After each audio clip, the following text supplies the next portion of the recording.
नमस्कार, मैं हूं आशुतोष और आप देख रहे हैं सत्य हिंदी। सत्य हिंदी के विशेष कार्यक्रम श्रवणगढ़ की खरी खरी में आपका स्वागत है। यह हमारा वो कार्यक्रम है जिसमें देश के जाने माने पत्रकार संपादक श्रवणगढ़ जी अपनी तीखी टिप्पणियां करते हैं मौजूदा राजनीतिक माहौल पर, और उनकी तीखी टिप्पणियों से न तो सत्ता पक्ष बचता है न ही विपक्ष, और दोनों ही तिलमिला के रह जाते हैं। आज फिर जानेंगे श्रवण जी से कि आखिर उनकी क्या राय है नरेंद्र मोदी की विदेश यात्राओं को लेकर।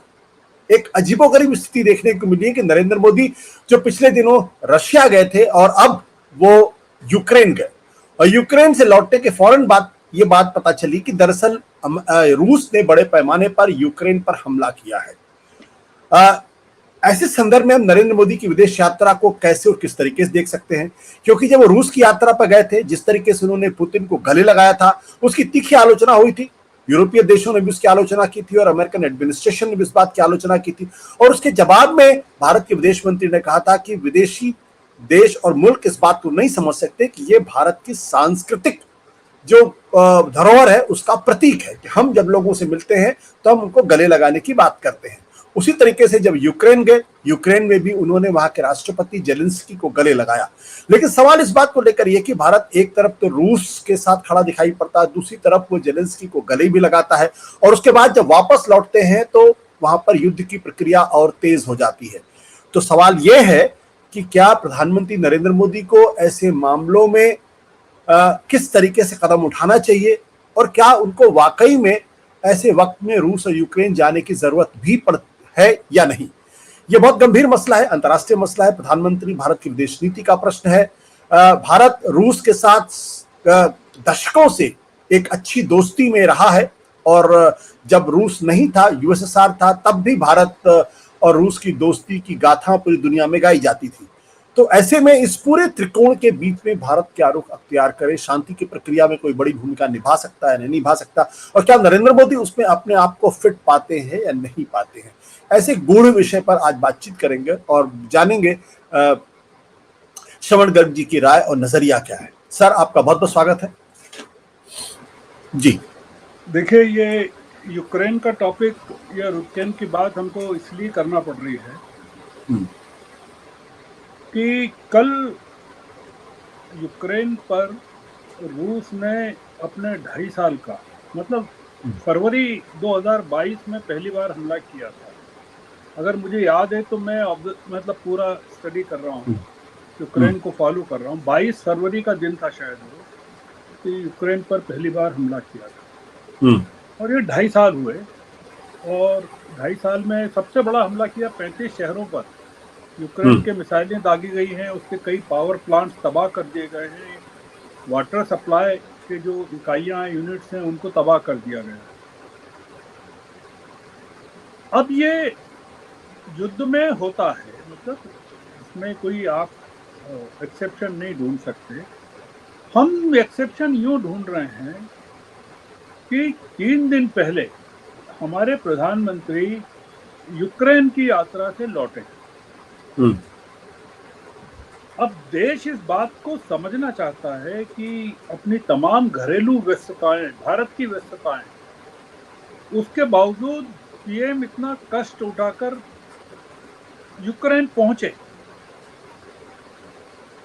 और यूक्रेन पहुंचने के लिए उनको पहले पोलैंड जाना पड़ा, जहां को पोलैंड की राजधानी वार्सा जाना पड़ा, और वहां से 10 घंटे की ट्रेन यात्रा की, मतलब वार्सा से कीव, मतलब यूक्रेन की राजधानी तक, और यूक्रेन में सिर्फ 7 घंटे रहे, मतलब 10 घंटे की यात्रा करके पहुंचे। 10 घंटे लगाए वापस आने में। 800 किलोमीटर से ऊपर है मेरे ख्याल से वार्सा से कीव की जो यात्रा है वो फास्ट ट्रेन से, और लोग आश्चर्यचकित हैं कि प्रधानमंत्री के लौटने के तत्काल बाद रूस ने इतना बड़ा हमला यूक्रेन पर कर दिया। दूसरा मुद्दा ये कि पीएम जब लौट रहे थे पोलैंड से, यूक्रेन से, कीव से, और भारत यूक्रेन की जमीन पर ही थे वो अभी, उसके बाद जो ज़ेलेंस्की जो यूक्रेन के राष्ट्रपति हैं, उन्होंने पत्रकारों के साथ जो भारत को लेकर या भारत की भूमिका को लेकर या भारत के रूस के साथ संबंधों को लेकर या मोदी जी की रूस यात्रा को लेकर जो कटुतापूर्ण टिप्पणियां की, जी। उसका जिक्र ये करण थापर और जो हमारे पूर्व विदेश मंत्री कंवल सिब्बल की अगर बातचीत सुने तो उसमें मिलेगा आपको कि एक तरह का कितना मतलब इंसल्टिंग रहा मोदी की यात्रा का पर जो यूक्रेन का एटीट्यूड है। अब मुद्दा क्या है? मुद्दा ये है जो हमारी बातचीत का है कि जो रूस ने जो हमला किया यूक्रेन पर, अनप्रोवोक्ड हमला इसको मान सकते हैं, अनप्रोवोक्ड भी मान सकते हैं, प्रोवोक्ड भी मान सकते हैं। हालांकि इसलिए मान सकते हैं कि प्रोवोक्ड इसलिए मान सकते हैं कि यूक्रेन ने अभी कुछ दिन पहले ही यूक्रेन की सेनाओं ने रूस के एक बड़े शहर पर कब्जा कर लिया, तो काफी बड़ा एक प्रोवोकेशन रहा और वो रूस के लिए काफी अपमानजनक रहा, तो हम उसको प्रोवोकेशन करें। हम जो जिस नजरिए से देखना चाहते हैं भारत के नागरिकों के लिए या सत्य हिंदी के दर्शकों के लिए, वो नजरिया दूसरा है। वो ये नजरिया है कि मतलब अभी ये साफ नहीं है कि जो मोदी जी गए थे वो ज़ेलेंस्की के बुलावे पे गए थे कि खुद अपने आप गए, क्योंकि एक ऐसा देश जो युद्ध में फंसा हुआ हो तो किसी राष्ट्राध्यक्ष को अपनी यात्रा पर नहीं बुला सकता, क्योंकि जितने लोग गए हैं, चाहे मैक्रोन गए हों या बाइडेन गए हों या और तमाम लोगों ने जिन लोगों ने यात्रा की है इस दौरान, या जर्मनी के शुल्ट्ज गए थे, तो वो तमाम लोग नाटो के लोग गए, वो अपनी तरफ से गए थे कि ऑफर करने के लिए, मदद ऑफर करने के लिए। जी। तो हम क्या इस कार्रवाई के बारे में ये माने जो रूस ने की कि मोदी जी पुतिन का कोई प्रस्ताव लेकर गए थे जिसके बारे में पता नहीं है, ये हमारा कयास है, मतलब अंदाज लगा रहे हैं, और ज़ेलेंस्की ने उसको मना कर दिया, ठुकरा दिया, और उसके बदले में रूस ने ये कार्रवाई की। अब इसका एक दूसरा पक्ष है कि प्रधानमंत्री जुलाई में रूस गए थे, 8-9 जुलाई के करीब वो वहाँ 8 और 9 जुलाई को रूस में थे प्रधानमंत्री। वो मतलब प्रधानमंत्री का ये कि शपथ लेने के 4 दिन बाद ही 13 जून को वो इटली चले गए जी। और फिर अगस्त में वो रूस चले गए और रूस से ऑस्ट्रिया चले गए। अपन उस विषय पर बाद में आएंगे। जब वो रूस में प्रधानमंत्री पुतिन के साथ मिल रहे थे, बात कर रहे थे, गले मिल रहे थे, उसी दौरान यूक्रेन में बच्चों के एक अस्पताल पर रूस ने हमला कर दिया और कई बच्चे मारे गए। और उस अपनी यूक्रेन यात्रा में मोदी जी उस स्मारक स्थल पर भी गए जो वो जो बच्चे मारे गए थे, जो उनकी स्मृतियों में बनाया गया है। और ये काफी आश्चर्यजनक भी माना गया था और अपमानजनक भी माना गया था और इमोशनली बड़ा सेटबैक भी था कि पीएम की यात्रा के समय यूक्रेन पर रूसी सेनाओं ने इस तरह की कार्रवाई की, और उसको लेकर ज़ेलेंस्की ने काफी तीखी प्रतिक्रिया व्यक्त की थी उस टाइम पर। और मतलब मोदी जी के और पुतिन की मुलाकात को भी काफी उन्होंने क्रिटिसाइज किया। खैर, हम ये जानना चाहते हैं कि पीएम की रूस यात्रा की जो उपलब्धियां हैं उसके बारे में किसी को पता ही नहीं कि वो क्यों गए थे, मतलब अज्ञात है।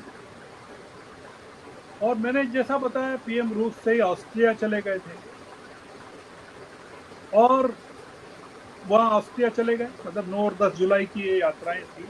ऑस्ट्रिया, पोलैंड, यूक्रेन, ये तीनों ही देशों की मोदी जी की पहली यात्राएं थी, मतलब पोलैंड जो अभी गए वो।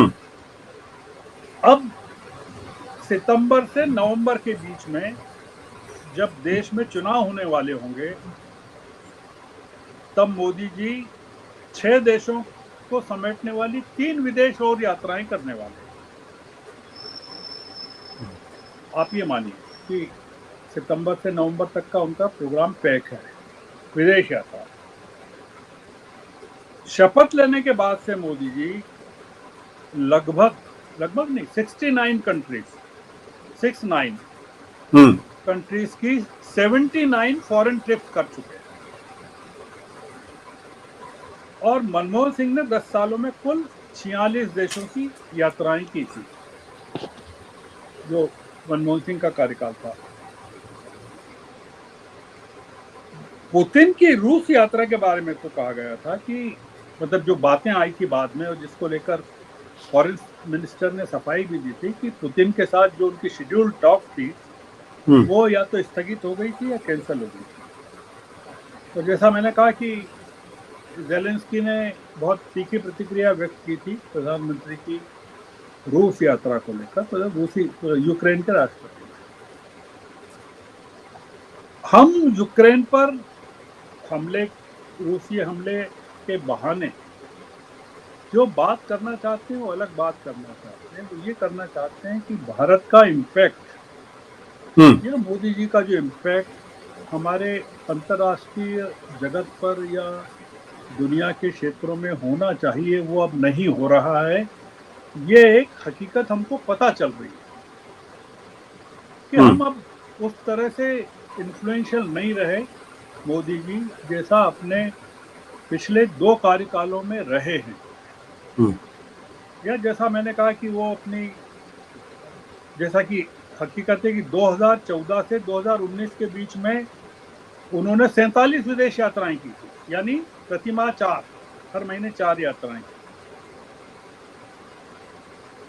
और फिर दूसरे कार्यकाल में कम हुई और तीसरे में तो आपने देखा कि शुरुआत ही उन्होंने विदेश यात्राओं से की। मुद्दा यह है कि जिस तरह से वो 2 कार्यकालों में यात्राएं करते रहे हैं, क्या उनको अपने तीसरे कार्यकाल में भी उसी तरह से विदेश यात्राएं करना है? अगर भारत का सम्मान या उनका प्रभाव, विश्व गुरु या जो भी कहें, भारत एक पावर के तौर पर, सुपर पावर के तौर पर कि वो युद्ध रुकवा सकता है, इस नाते मैं बात कर रहा हूँ, या कोई बड़ी शक्ति है भारत, वो अगर साबित नहीं हो रहा है तो क्या प्रधानमंत्री को ये जो अपना विदेश यात्राओं का जो दौर दौरा है वो चालू रखना चाहिए, कि जारी रखना चाहिए क्या? क्योंकि हमको पता नहीं चला है कि रूस से, ऑस्ट्रिया से और यूक्रेन से और पोलैंड से वो हमारे देश के लिए क्या लेके आए हैं, भारत के लिए क्या लेके आए हैं। तो सिवाय इसके कि पोलैंड में उन्होंने खूब मतलब ये कहा कि वो गर्व के साथ कहा कि 45 मतलब इतने सालों में पहली बार कोई प्रधानमंत्री इसी जमीन पर आया है। मैं थोड़ा सा याद दिलाना चाहता हूँ आशुतोष जी, आपको पीछे ले जाना चाहता हूँ कि जब 26 मई 2014 को राष्ट्रपति भवन के परिसर में मोदी जी ने शपथ ली थी, तब सार्क देशों के राष्ट्राध्यक्ष उनके बगल में खड़े हुए जी, और वो एक ऐसा भव्य समारोह था कि जिसमें सारे पड़ोसी देश उपस्थित थे। मतलब नवाज शरीफ भी थे और ये अपने बांग्लादेश के प्रधानमंत्री भी थी और मालदीव्स के भी थे और श्रीलंका के भी थे, नेपाल के भी थे, सब लोगों के थे। हम लोगों के या भारत के अपने पड़ोसियों के साथ अब क्या संबंध है, किस तरह के संबंध? हम यूक्रेन का युद्ध रुकवाने जा रहे हैं या एमिसरी बन रहे हैं, और प्रधानमंत्री ने तो कल बाइडेन से भी बात की, और बाइडेन से जो बात की उसमें उन्होंने 2 बातें की। यूक्रेन की यात्रा के बारे में उन्होंने ब्रीफ किया और जो दूसरी बात उन्होंने ये कही कि बांग्लादेश के हिंदुओं की सेफ्टी के बारे में उन्होंने बात की। क्या पीएम अपनी यात्राओं में वैसा ही सम्मान अपने बाकी बचे कार्यकाल में पाएंगे? क्योंकि ये जो यात्राएं उनकी प्रस्तावित हैं इस साल में और आने वाले सालों में भी, जब तक वो हैं सत्ता में तब तक तो रहेंगे। तो क्या उनको, नागरिकों को जानना चाहिए कि हमारे पीएम का विदेशों में सम्मान हो रहा है क्या, कितना सम्मान हो रहा है? मतलब वो पीएम जब पहले लौट कर आते थे, जाते थे, तब किस तरह का माहौल रहता था देश में, वहां रहते थे तब हमारे मीडिया में किस तरह का ग्लोरिफिकेशन होता था। हमने देखा है कि उनकी जो वहाँ रैलियां होती थी, रूस, ब्रिटेन में, अमेरिका में, इंडियन डायस्पोरा को लेकर जो वो चर्चाएं करते थे, जापान में, बर्लिन में, कोरिया में। और अब हम देखते हैं कि पीएम का कि ये जो यात्राएं हुई, चाहे आप पोलैंड की कहें या ऑस्ट्रिया की कहें या रूस की कहें या यूक्रेन की कहें, हम क्या वो पीएम का ऑरा देख पा रहे हैं? जी।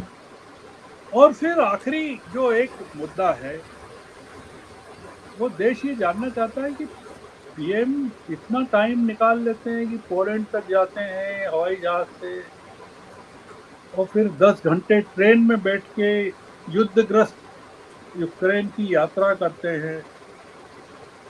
क्या सिद्ध करने के लिए गए थे वो, क्या, क्यों जाते हैं?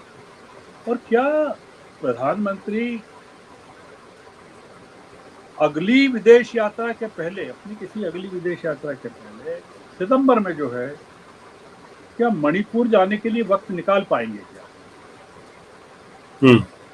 ये, क्योंकि मणिपुर युद्धग्रस्त नहीं है पर अशांत क्षेत्र तो है। तो क्या हमारे पीएम जो युद्ध बंद करवाने में अपनी भूमिका एक स्थापित करना चाहते हैं, क्योंकि दुनिया में आशुतोष जी 195 मुल्क हैं कुल, जी। और प्रधानमंत्री ने अभी तक सिर्फ 69 की यात्राएं की है, और कुछ देशों की एक से अधिक बार यात्रा की है, तो वो इन 69 में शामिल नहीं है।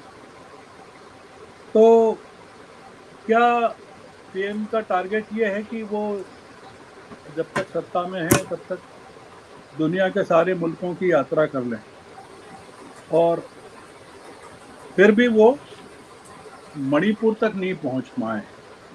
तो हम जो नागरिक हैं देश के, वो अपने प्रधानमंत्री से की तरफ उनकी यात्राओं को लेकर, विदेश यात्राओं को लेकर किस तरह की उम्मीदों से हमको प्रधानमंत्री की तरफ देखना चाहिए, और जब वो यात्राओं पर जाते हैं तब उनके चेहरे पर क्या होता है, और जब वो लौट कर आते हैं जी। तो क्या उनका चेहरा उतने ही आत्मविश्वास से भरा हुआ होता है? अगर आप देखें कि प्रधानमंत्री जब यूक्रेन से लौटकर आए थे इस यात्रा में, तो उनके विजुअल्स देखना चाहिए जब वो हवाई जहाज से उतर रहे हैं और उतरकर किस तरह सीधे गाड़ी में बैठते हैं और निकल जाते हैं। तो आज की बातचीत आशुतोष जी बस इतनी।